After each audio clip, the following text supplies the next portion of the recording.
I got a red light. I got a live now. That tells me we're off and running. Hello, how are you? You enjoying life? I hope so. Give us a thumbs up if things look good where you are. Give us a thumbs up if you're having a good week. Welcome to another Liquor Live from Shopper Intelligence with me, David Shukri, and also with the one and only Ming Lianto. Hello. Hiya. I'll chat with you in a minute, Ming. It's really nice to be back. It's been a few months since we've had one of these sessions. We're running them every quarter. You can subscribe and you just pick which topics you like to come along to. I hope that it's been okay a few months. It's been pretty tough, I know, for a lot of people. But today we want to bring you more good stuff. We want to bring you some stuff that's going to help you to put shoppers at the heart of your conversations. Stuff that's going to help you build stronger relationships with your trading partners, and ultimately stuff that is going to enable you to land better business outcomes. Like I said, it's been a tough 3 months. Maybe stick it in the chat. What was the first thing that you did when you got out of lockdown? Assuming you are out of lockdown. If you're not, I'm sorry, I don't want to rub it in. Maybe tell us what you are going to do when you first get out of lockdown. The first thing that comes to mind that you can share in a public forum. And remember as well, guys, our promise today is that you're going to leave with some tangible stuff, some real stuff that you can take away and do something with in your teams and your business straight away. Okay, so what is today all about? Well, it's page one stuff, folks. Category roles and category strategies and how you can make them work for you. It's a real topic, by the way, chosen by real people. We ran a poll a couple of months ago, and this came out on top. So not something that I made up, not something that Ming or I have dreamt up that we thought might be interesting. But stay tuned, because there's going to be a lot of interesting stuff that we're going to share, a lot of valuable stuff, and a lot of insights that I think you're going to find really useful. Now, if you're new to Shopper Intelligence or you're new to these sessions, hello, how are you? Let us know you're there. Say hi. Be great to see a few newbies out there.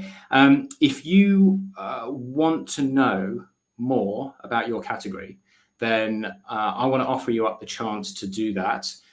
You have to wait till the end of the session. So you'll have to stick with us. It's not going to cost you anything except 15 minutes of your time. But we've got an offer there for you to learn more about your category with us at the end of this session. Stay tuned for that. And of course, if you've been with us time and time again, then welcome back. It's great to have you with us as well. Before we get ahead of ourselves, what's the conversation going to look like today? We're going to kick things off in a moment and talk a bit about meeting them at their bus stop. What does that mean? It means getting the conversation going where your business partner is at, very simply. We'll talk a bit more about what that means in a minute. Then if you do that, you get the conversation going in the right direction, get it going from the start. You're going to need a framework. You're going to need something that's tried and tested that you can hang your conversation on, something that's consistent. And we're going to talk you through what that looks like as point number 2. Number 3, things have changed. Duh. I think everyone knows that.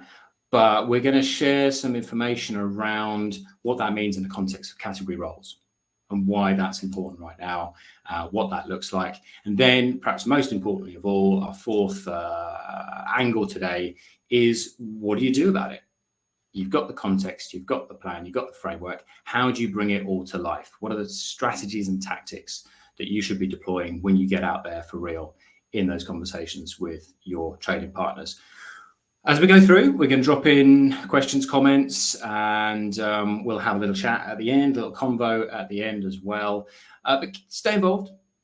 Let us know how you feel, and let's have fun. Have fun, guys. We've got 45 minutes together. Get involved. Let us know what you think of it. If you are liking something that you're hearing, then let us know.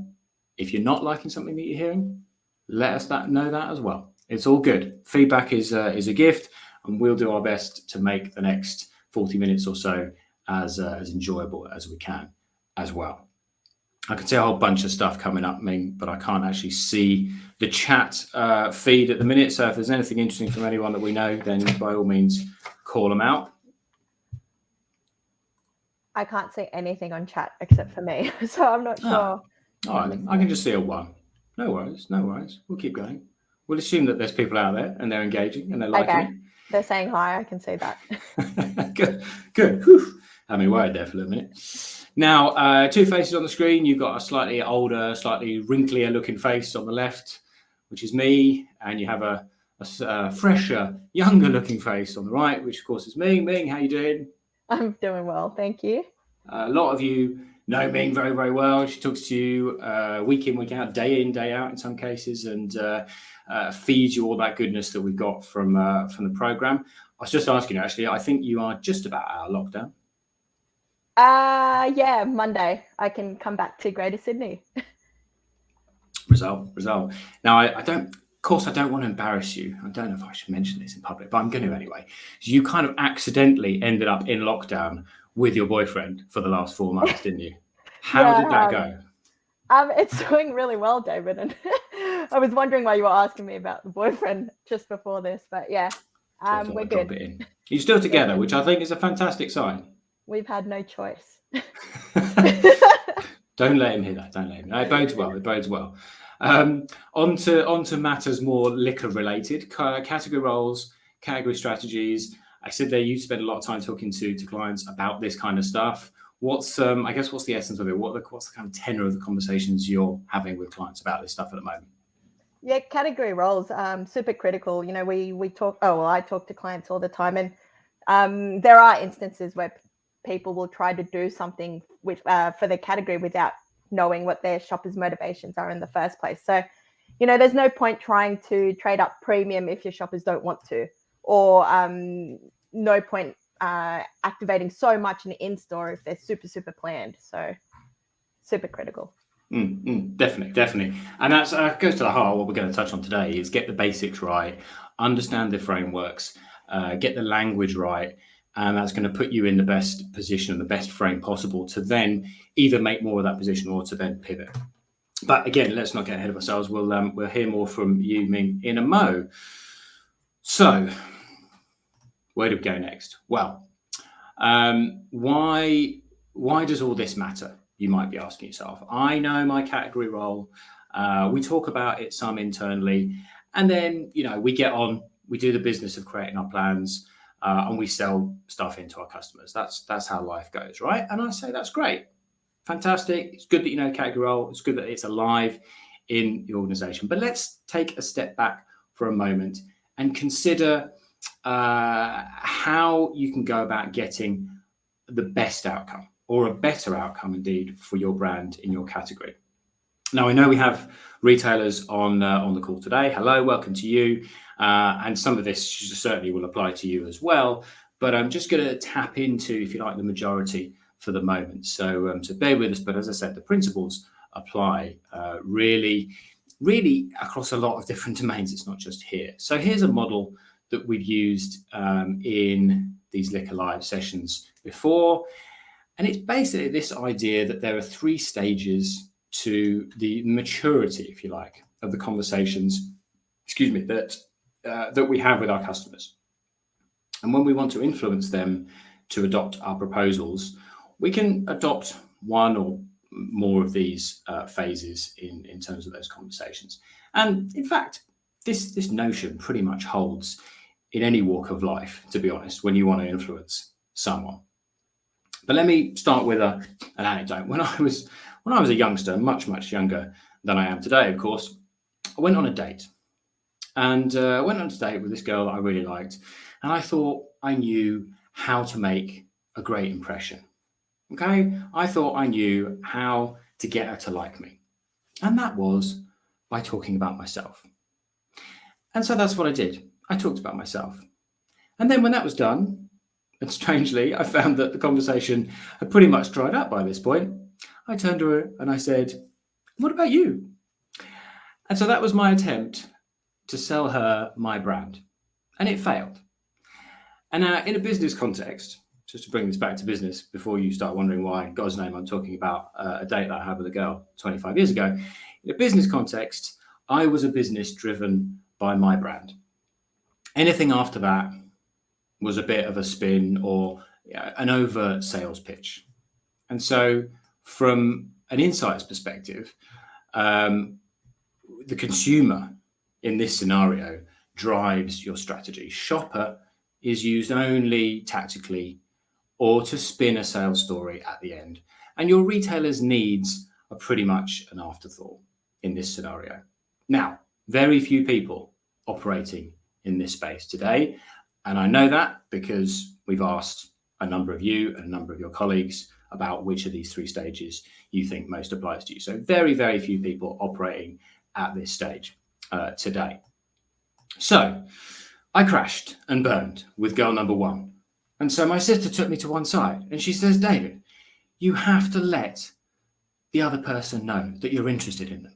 You have to ask them questions to find out if you've got things in common. Thank you, sis, I said. And so off I go and I try again. And a bit choreographed, a bit contrived, talk about myself, ask a question, talk about myself, ask a question, but a little bit more conducive to building rapport and building relationship. And in business terms, you might still find that you're in this sort of a situation where you've got your category teams driving a strategy, but you've also got your brand teams doing the same thing. And they're kind of working in parallel as opposed to really looking and feeling like they're working together to get to the same place. And your sales team, of course, then kind of pulls a little bit from each area to sell again to the retailer, and the retailer still predominantly experiences it as a sell. Now, of course, today my wife will tell you I'm all about joined up thinking. I'm all about the joined up approach. And this is where you bake in those collaborative outcomes from the start. There is no me and her, there is only us. She'll tell you this for sure. Ask her any day of the week.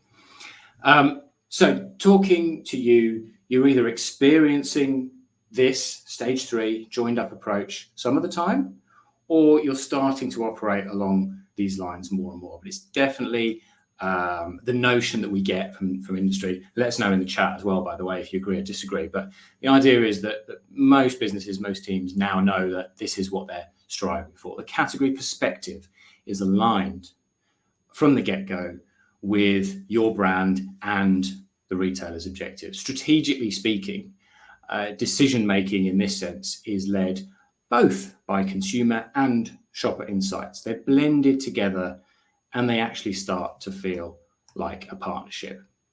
Now, this is nirvana, okay? This is the goal. And if you're not there 100% of the time, don't worry.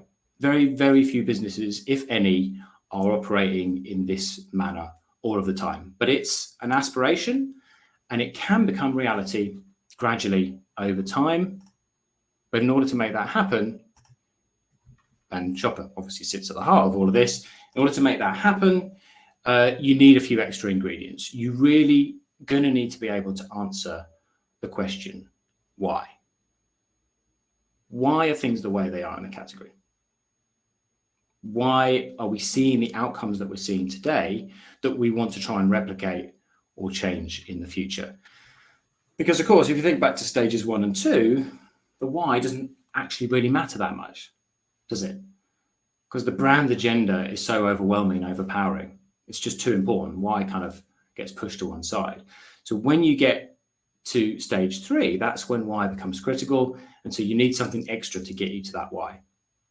Another thing that we've talked about a lot on our webinars previously is this notion that different sources of information perform different roles. And things like scan, things like panel data perform an important role. They tell you what has happened. And that context is really important, but they can't give you that sense of why a thing has happened. So in order to do that, you need 3 basic ingredients. Firstly, you need to be able to identify what you'd call the foundational or the core characteristics of your category. What makes it tick? What makes shoppers engage with it the way that they do? Is it more of a traffic or spend driver? Are shoppers more likely to switch products within the category or walk away with nothing? Now, you might be surprised just how often, and Ming will attest to this as well, you might be surprised just how often people want to jump in. And it's understandable, it's human nature. You see a problem, you want to go and solve it. You want to go and diagnose issues without knowing some of this stuff, without knowing some of these foundational elements. Essentially, that's equivalent to putting cake ingredients in the oven without looking at the recipe first. It might turn out all right, but it's pretty unlikely. And you could certainly get a better result with that recipe in your back pocket. Okay, so next, you need to know how satisfied shoppers in the category are, right? Are their needs being met? What are their needs in the first place? If you think about it, I would suggest absolutely no way you can talk credibly to your retail customer if you don't know how their shoppers feel about your category today. Satisfaction, sales go hand in hand. So that's pillar number 2. And then the final pillar is about buying decisions. How are they made? How are they influenced? Are they planned? Are they unplanned? Where is it that shoppers are actually buying from? What impact do promotions have on their purchases and the decisions they're making? Now, you've probably guessed from the title today, and those of you that are familiar with Shop Intelligence will know that we're focusing on one aspect today of that category DNA pillar. That's obviously where category roles sits. We can look at the others, by the way, on another occasion. We've got quarterly sessions coming up throughout the rest of this year, well, into 2022 even. So if you'd like us to build a session around satisfaction or path to purchase, go ahead, stick it in the chat, and we can earmark another session going forward if that's what you'd like to hear about. But that's for today, DNA. So you're aiming for that joined up thinking. You've got your pillars, and you know you need to bottom out your category DNA so that you can really have that influencing conversation. Now we get to the heart of what today's all about, and that's where I'm going to bring Ming in. Establishing the role or impact, if you like, that your category plays for the retailer. And you need, in order to do that, something consistent, something systematic upon which to base your thinking and your strategy. And it's pretty straightforward, Ming, isn't it, to be honest? Yeah, it is. So it's broadly the same matrix we use across all our channels worldwide. So you'll see it up on the screen soon, but the vertical axis represents the category, how differentiated the category is. And the horizontal axis is adapted slightly for liquor. So in grocery, we're looking at how planned or impulsive the category is. But in liquor, we're looking at, we talk about how fixed or flexible decisions at brand or variant level at category is. So still that gives us 4 quadrants, each of which holds a unique set of characteristics that defines how shoppers approach categories and how these categories behave as a result. So there's a lot of value in a framework like this, but there's 2 main ones that I want to talk about. And the first one is to create a single version of reality between trading partners that act as a bedrock to stage 3 thinking, which is the joined up planning and collaboration. And this leads to your benefit number 2, which is enabling partners to prioritize their investments in the category together for maximum return. So you're seeing the 4 here now. Thank you, David. So as you move up the grid, you'll find those categories that tend to be more differentiated. So they offer more opportunity to trade shoppers up into premium and higher tier options, as well as being the more likely destination category for the retailer. So these are the loyalty building categories. And this is the kind of language you want to be using when you're talking to in those planning meetings as well. And as you move from left to right, you're heading more into traffic driving territory. And importantly, these shoppers are more brand focused. So they're more set in their ways as far as brand is concerned. So you're seeing there how category and brand thinking is joined up. And it's none of that me approach, but instead moving to something more like, this is how we can deliver to shoppers' needs together and realize joint benefits in the category.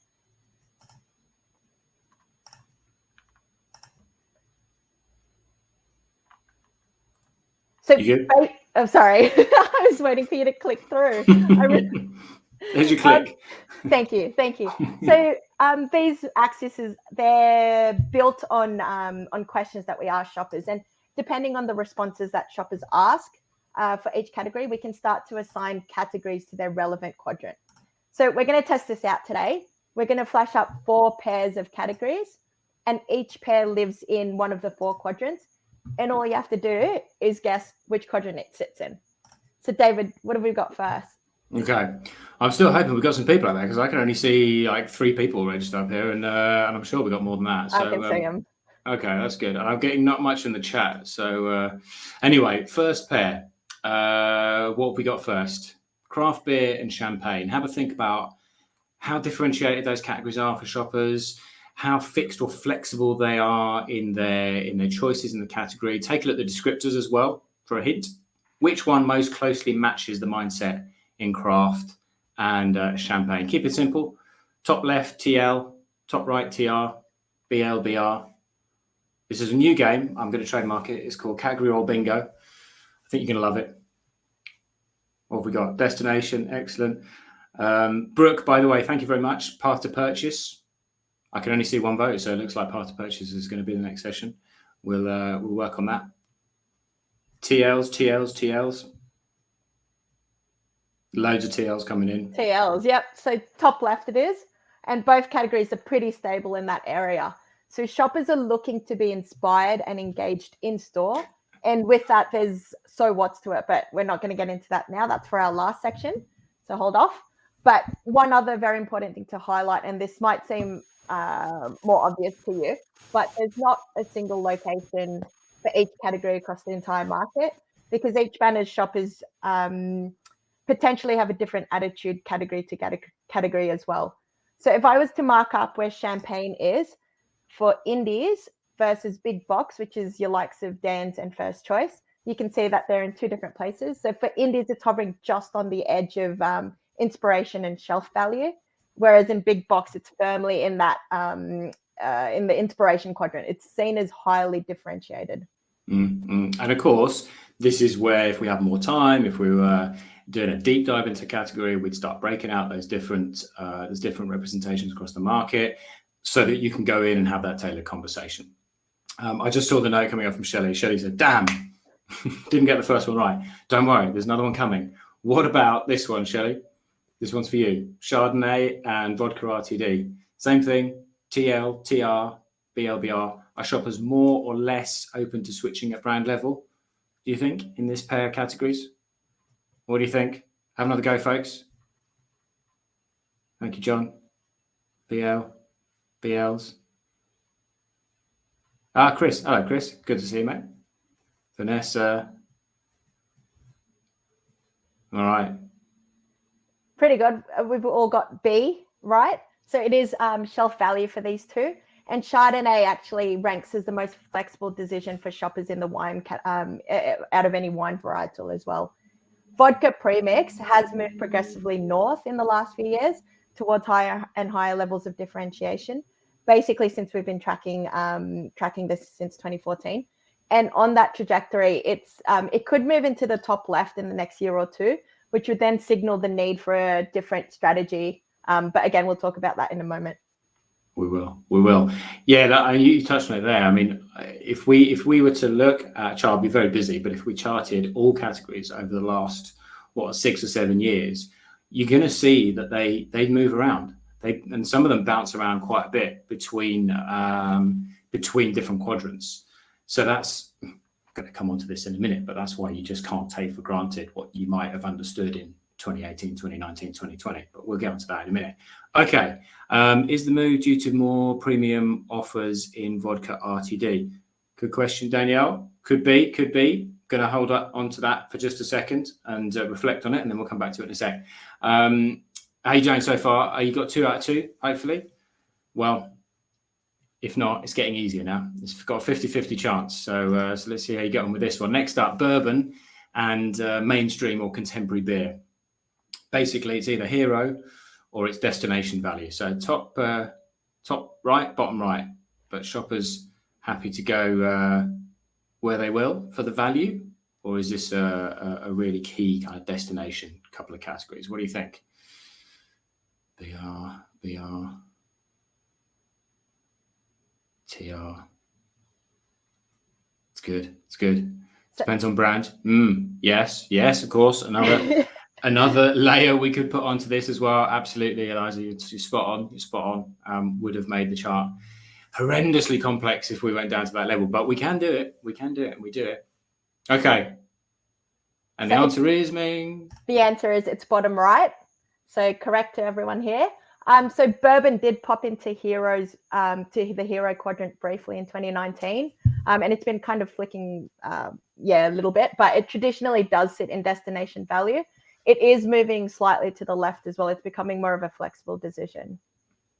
Okay, so no prizes here, I'm afraid, for guessing where liqueurs and premium beer are going to find themselves. Don't even put anything in the chat. Don't put anything in the chat. Of course, it is up at the top there. Yeah, up the top. So perhaps surprisingly, though, with premium beer, that it hasn't always been a hero category. So until 2018, it wasn't perceived to be that differentiated, and it sat in the bottom right, not the top right. Wonderful. Category roll bingo. Play it at your next house party. Everyone will love you. I promised you fun, didn't I? Who could have more fun than that at 11:30 on a Wednesday morning? So that just gives you a representation of, well, first of all, the kinds of categories and where they sit. It gives you a chance to play around a little bit with those definitions and those distinctions, because I think it's really important that this is alive and breathing in your organization. And if it is, fantastic. If this is kind of the currency of where your conversations start at the beginning of the review cycle, at the beginning of the development cycle, absolutely brilliant, fantastic. If it's not, go back, have another look, give a shout out to us. We can furnish you with the details and give you more understanding around where things sit. Now, even in the course, as we just said, in the last few minutes, we've called out a few categories whose role has changed and evolved over the last few years. But this point that I want to underscore today is that category role change is not like some sort of continental drift. We're not necessarily talking about minute shifts that take many, many years to come to fruition. Sometimes it is actually much more significant than that, and it's much faster. Much faster, I'll probably do as a good bit of English. Much faster than that. And as we know, big changes in our lifestyles in the past 2 years have impacted in so many ways. For example, in liquor, as you'll remember from an earlier session, we know there is a lot less category planning going on pre-store than there was in 2019. A lot more decisions at category level being made in store. That's an example of a pretty seismic shift that happened since 2019. And we also know, bring this back to category roles, that a quarter of all the categories in store have shifted category role in just the last 2 years. Now, when I say shift in category role, I mean a complete movement into a different quadrant of that category role matrix. 1 or 2 that we had in the examples there, actually, but 1 in 4 of the 34 core categories that we track in our program. And just to really drive this home, if I were to add in subcategories, subsegments of products that sit beneath those 34, we'd have at least another 15 groupings of products that no longer sit in the same part of that matrix as they did before COVID. Just call out a couple of those interesting ones that I spotted. Sparkling red wine, that's moved. Super premium bourbon, that's moved. RTDs with a higher alcohol content, that's moved as well. So this is some pretty significant stuff that we're seeing. As I said before, your category role can and does change to some extent pretty much every year. Okay, it's not on the same point in the same place, but we've never seen this many changes. We've never seen this many categories moving so significantly in such a small time frame. And it makes a lot of sense to me, given what else we can see in the program, the way that different categories are being considered for different occasions. We've talked about that as well before now. So now is going to be a very good time to be sanity checking your existing thinking about category roles and category impact. It's going to be no use, frankly, to anyone, but certainly not to you, to go in with 2019 thinking into your next retailer session or your next retailer meeting, trying to influence, trying to engage when the last person in to see your buyer, one of your competitors, has just told them something completely different. actually, it's not going to help anyone, as I said, but it's certainly not likely to stand you in good stead. The 9 categories that have changed entirely and shifted across boundaries are coming up on the screen now. If one of your categories is on there and you're not currently a Shopper Intelligence subscriber, don't panic. This is where the offer comes in. There's no strings attached to it. There's no cost to it at all. But what you'll get as a matter of course after this session is a link to connect with my colleague Nick Jones. I don't know if he's on at the minute. Say hi, Nick, if you're there. And what he'll be able to do, what you can do with that link, is book 15 minutes in his calendar. Oh, there he is. Hey, Nick. Living the dream. Basically, book 15 minutes. He'll talk you through the basics of this category. And that's it. That's all there is to it. If you like it, great. Ask more questions. If you are a subscriber and you don't know about some of these changes, then reach out to me. Reach out to Ming. Don't wait until after the session. Do it now. Chuck us an email and we'll fill you in. And of course, we can go into a lot more detail around other changes that might have happened in your category within DNA, or changes in satisfaction, or changes in path to purchase. Don't leave it. I would say do it right now. I want to go back into my inbox and have half a dozen emails from you if you're not across some of this stuff. We'll get you across this stuff straight away. And if you're not a subscriber, wait for that link, stick 15 minutes in Nick's diary, and he'd love to have a chat with you about one of these categories or one of the others that may have shifted but may not have shifted quite as much. All right. So which axis do we see greatest change, differentiation, or planned decisions? Interesting question, Vanessa. Have a think about that one, Ming. I'm not sure that I could pick one over the other. I think if we look at these 9, for example, I can envisage in my mind some pretty significant differences. If you really pushed me, it would probably be on the differentiation axis, if I really had to call one out. But this is the beauty of it. Across 34 categories, between the combination of the questions that actually build those axes, which I won't go into now in too much detail, but there's a lot of permutations and there's a lot of shift that can happen on both X and Y. It's a good question though. And there's another one from Ruth, which I'll come back to in a minute. We'll just skip on into the final piece of the jigsaw. So yes, you need to meet your retailer at their bus stop, as I put it. Not my phrase, by the way. I pinched it from a guy called Gordon Young, who teaches a great NLP course. Yes, you have a framework to follow. You can talk easily to. You can effectively talk to the core characteristics of your category. You know now this stuff is dynamic. It's not set in stone. It's not a set it and forget it for 2, 3, 4, 5 years. And so the final question is, are we doing the right things in the category? Now that we know what we know, is your category strategy appropriate? Are you making relevant and appropriate recommendations to your customers? So Ming, you're going to round us out with a couple of examples for us on the basic strategy and the basic tactics that you can deploy in the framework. Yeah, I will. And we don't have time to cover all 4 quadrants today, so I'll just cover 2 quadrants. So we'll start on the top left, which is that information and inspiration quadrant. So relatively more differentiation in this category, within this quadrant, so the categories in this quadrant, but relatively more flex about the decision at brand or type level as well. So you're not necessarily going to win on the power of your brand alone in this quadrant.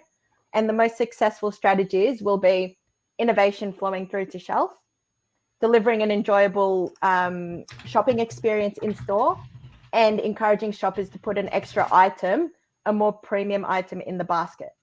So this is where your in-store theatre counts. And if you're having conversations about clean aisles, reducing shelf clutter, here you can make a reasoned case for a richer, more captivating environment as the decision is being made in store.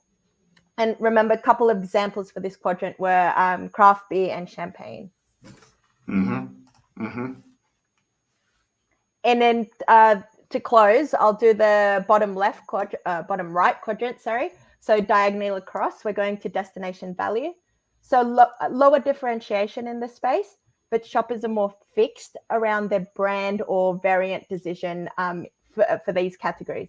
So here you're not looking to push the envelope with tiering and innovation. It's instead you're concentrating on excellent execution and simplicity at shelf. So price and price messaging obviously play very prominent here, but also pre-store. So you need to go and explore your path to purchase and identify the most appropriate pre-store triggers for your category. And so, if you're a brand owner, here's where your message to the retailer should be. I need my key brands here, and I need them highly visible. You're not making a play for shopper loyalty, but you will win shoppers on big brands and well-delivered value. So the examples here were bourbon and mainstream beer. Very nice. Thank you very much, Ming. Probably a good moment here to go back to that question from Danielle. Is the move in vodka RTD, is it due to more premium offers? So I'm just gonna start to wax lyrical on that, Ming. If you've got any thoughts, chip in. But it's so the answer is there could be something in there about premium offers. Specifically, the questions that build up this matrix are a little bit more around the decision being made to buy a particular or specific brand. That's your fixed decision, or variant, or type. But it's the degree to which that's a fixed idea in my mind versus being more fluid and open.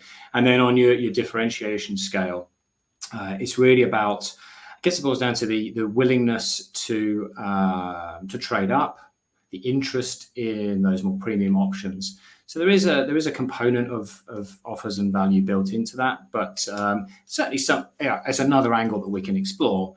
But it's ostensibly around those two things. That's what really creates the shift, and the extent to which that you're going to pick a particular retailer, obviously as well, for your entire liquor shop, based on the experience and based on the usage of that particular category. Ming, anything to add? No, that's good. Yeah, it's there is a big trend around premiumization, especially through lockdown, with people exploring more and whatnot. But it's knowing what the opportunity is and then leveraging or capitalizing on that. Indeed, it is. Thank you, Ruth. Questionnaire: how much of that change that we're seeing at category level is COVID lockdown related, and how may it change back in the next 12 to 18 months? Yeah, like it. Ming, I'll give you a chance to go first. I think these changes that we're seeing, at least in the medium term, I think some of them will be longer term as well. I think people, we've all changed so much, and our behaviors have changed so much in the last couple of years. Yeah, I'd agree with that. So there's a couple of dynamics to this, and obviously it's something that we are hearing a lot, not just in liquor, but in grocery as well. It's that whole point of, well, how much store do we put by these sorts of outcomes and these sorts of behaviors, given the exponential and existential change that happened over the last 12 to 18 months. So I'll touch on that in a minute. But first of all, the aspect that you've mentioned there, Ming, I think is really important, because, and I love this information that we shared a couple of webinars ago, which was all about how differently shoppers are considering different departments, different categories for new occasions. So if you remember this one, guys, it was all about how it isn't just wine, for example, that's being considered for consumption with a meal. We see RTDs and spirits in particular now in the consideration set. Now, I don't expect that someone is going to retrench from that. I don't expect to see shoppers going, yeah, we really opened up my repertoire, had some great experiences in those categories, but no, I'm going to go backwards now, and I'm just going to go back to one or two choices. So in that respect, I feel as if a lot of this stuff has opened up new experiences, and provided the product has delivered, and we can see in satisfaction terms exactly where that is more or less likely to have been the case at category level, provided that experience has been delivered, then why would you go back from that? That's part of your repertoire, that's part of your consideration set. The other point that comes to mind in this notion of, well, do we, I guess what you're perhaps getting at, Ruth, and please feel free if I'm missing the mark here, but you're kind of getting at, well, do we respond to what we're seeing now, or do we wait for things to settle back down again? I think that's a very reasonable question, if that's kind of where you're coming from. I say, well, my response to that in any category or channel is these are the behaviors that are present in the marketplace right now. And if I were to walk up to you in a store and say, I don't like the look of that category, or I want more of this or more of that, I think it would be a very unwise decision to ignore that, or to say, well, you might change your mind in 6 months' time. So these are the results now. These are the behaviors that we see now. Now, the question really is, how much do we change potentially in favor of these behaviors versus something that we think might happen in the future? I think we're talking about a medium-term window. So if you're thinking about the next round of changes for 2022, a lot of this stuff is going to continue, in my opinion, in our opinion. Stuff around the planning and the planning shift, I think, is very likely to be sustained, because lifestyles have changed, have continued to change. Obviously, if we all demanded back into the office 5 days a week tomorrow, then that's going to change things. But again, you can probably decide whether you think that's likely or not, or how likely that is. So in the round out of it all, I would say definitely be taking these findings and these behaviors really, really seriously, and be expecting them to play out over the next 12, 18 months. If you were going to rip everything out tomorrow and start again, then that may not be wise. But of course, that's not really how it happens. It's much more evolutionary in most categories than that. However, if you really want to get stuck into the detail, and I think that you should, then you can get down into lower levels, and you can really start to see, for example, when you break down these category roles by different types of shopper, how different are they? Because today we've just flashed up the total category. We very briefly looked at what it looks like in different banners, but we haven't really gone into then what does it look like for male shoppers versus female? What does it look like for older versus younger? That's the sort of stuff that you want to get into now, and perhaps just and accepting the fact that these behaviors are the way they are for the time being. Which changes do you think will stick, Vanessa? So I think I touched upon that. I think the planned versus unplanned side of things is something, for the most part, is going to stay unless our lifestyles change dramatically again and we're all back in the office 5 days a week. I think at category level, it's kind of more difficult to predict. But if I were to show you the trajectory, so I think we talked about, which one was it? Ming, RTD vodka RTD is the one that's been on the journey. Bourbon, I think, has been on a journey as well. You can see the directions of travel for these categories if you go back 4, 5, 6 years. Yeah, there are some odd ones that maybe have popped over into hero and then popped back again because of some unusual things that happened one year. But in a lot of cases, you can see where they're moving. And that becomes really fascinating, because we tend to just look at maybe the last 1 or 2 years. If you look at it over 5, 6 years at category level, you can really start to see patterns and trends and movements, which can then help inform what's going to stick and where the next movement is likely to be. And again, we do that at category level. It'll be interesting to expose that for a few different categories. Okay, well, I felt like I rattled on for a bit there. That's a great way to look at it. Fabulous, thank you. I'm glad that was helpful, Vanessa. I'm just going to scan quickly back for any other questions. Shout out, I saw one request earlier that I mentioned for a session on path to purchase. I think that was Ruth. Was it Ruth? No, it was Brooke. Sorry, Brooke. Now's your time. Do you want to see a session on satisfaction? Do you want to see us do a session on path to purchase? Let us know. Do you want to see a session on something else? We've got the next one booked in, which is on online shoppers, how you engage, how you connect, how you target the online liquor shopper more accurately, more specifically. So again, you can go and influence your retailers more effectively. And then if I'm right, the session after that is still the TBC. So in 6 months' time, that's the one we're looking to fill with a topic. While I look and see if there's anything else that's coming in, path to purchase as well. Brilliant, thank you. Okay, looks like that's the winner. Ming, make a note. Start working on that one now. So our checklist for today, let's round this out and do a quick recap. The important thing in these conversations is to start at their bus stop. Start where they are psychologically. Start where they are thinking about their shoppers. I'm talking about your retailer here ostensibly. Thinking joined up from the outset, excuse me, and baking that category point of view in from the start. That's where you want to be going towards stage 3 thinking with this. Obviously, I know it seems really obvious. A lot of you will be sitting there going, obviously it changes. But it's interesting to note how many times people go, oh, category role won't have changed. It probably has. And if it hasn't changed massively, it may have changed in one or two of those sub-metrics. So it is dynamic. They're not static. And you've got to be going in and talking about 2021 thinking. There's no good going, well, we looked at this in 2019 and it was down in the bottom left or up in the top right. It may well not be there anymore. And that's not going to help you with your influence and your ability to be a leader in your category. And then lastly, nail that plan. Invest where it counts. That's basically where what this is all about, is helping you to create a construct where you can put your investment, your valuable time, money, and effort into the right things. It's really, again, a lot of times we talk to people about, well, we'd like to try and totally rethink the category, totally reposition it, and that's great. That's fantastic aspiration to have, but base it on the truth and the reality that exists today.